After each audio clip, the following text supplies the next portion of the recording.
A society where adolescents suffer most has not attended to its dead properly. Certain things were done when people died so that they don't try to live through you too strongly. You distance yourself genetically from them so that this life operates and organizes itself as a fresh life.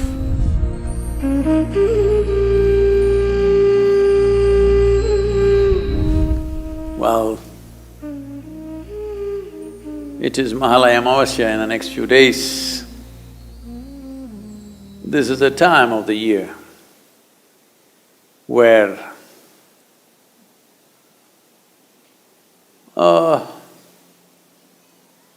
close to the autumnal equinox, this is the time of the year when the earth is most feminine, particularly in the northern hemisphere.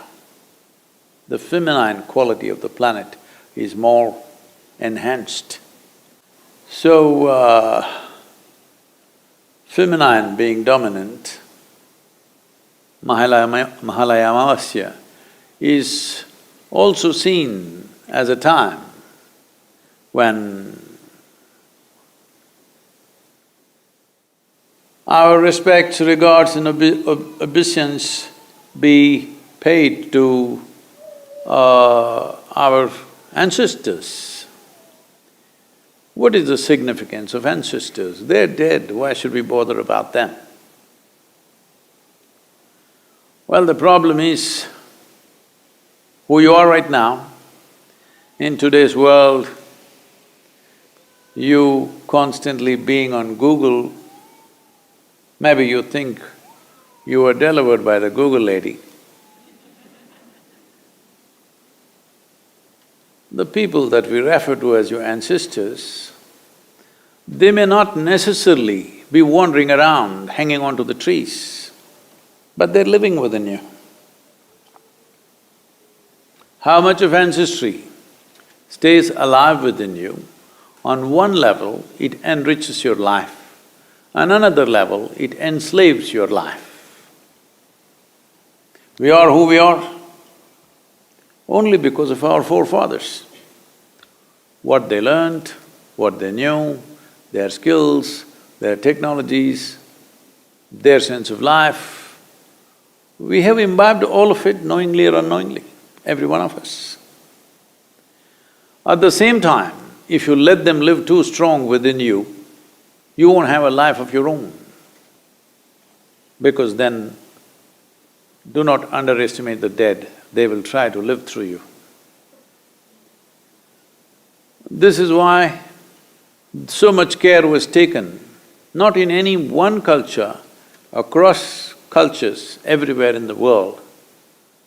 Certain things were done when people died so that they don't try to live through you too strongly.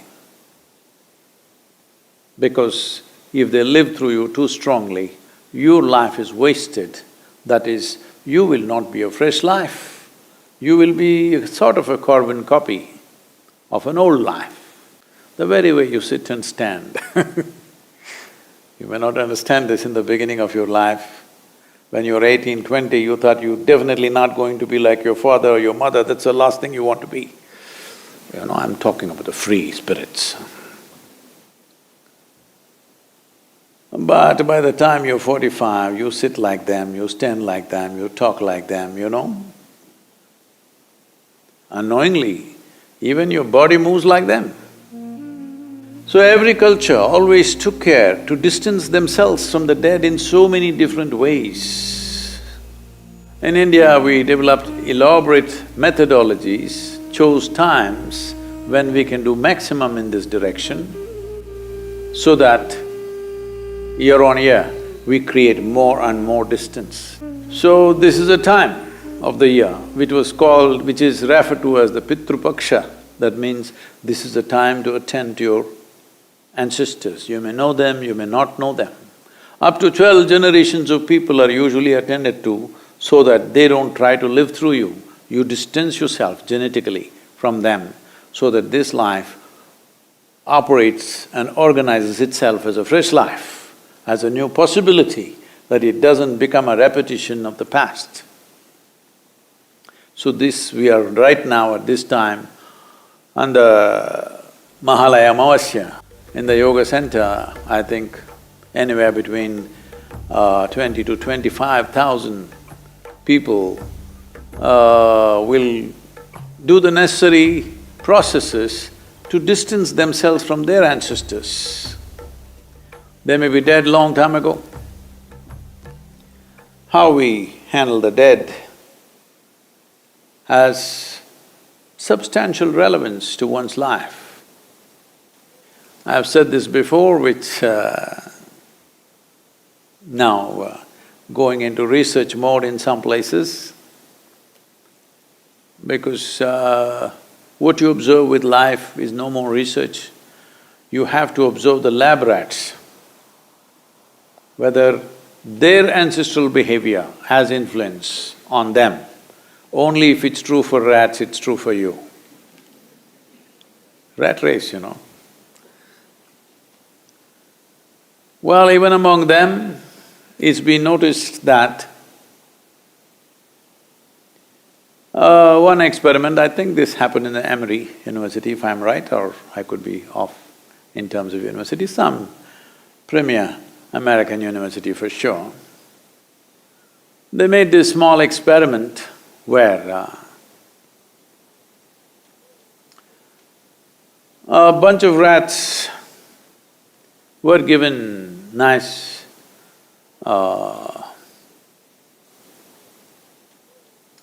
a cherry blossom smelling cheese. They lapped it up one day. Next day when they came to eat, when they bit into the cheese, they got an electric shock. You know, humans.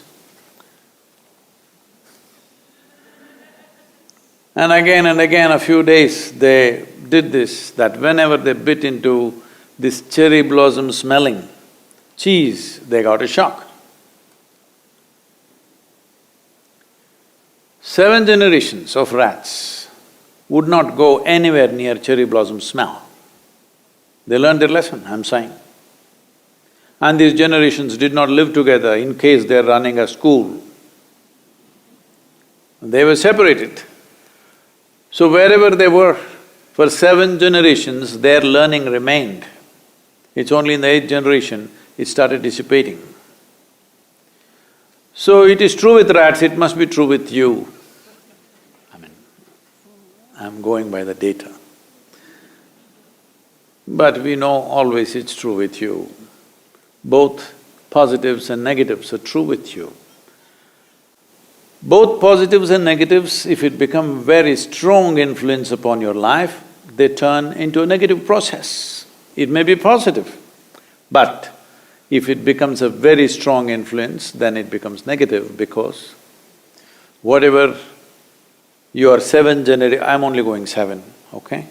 Mahalaya Amavasya we're going to 12, but in case, because you're all covered, I can't make out whether you're Homo sapiens or rodents. Really, we're all looking funny these days.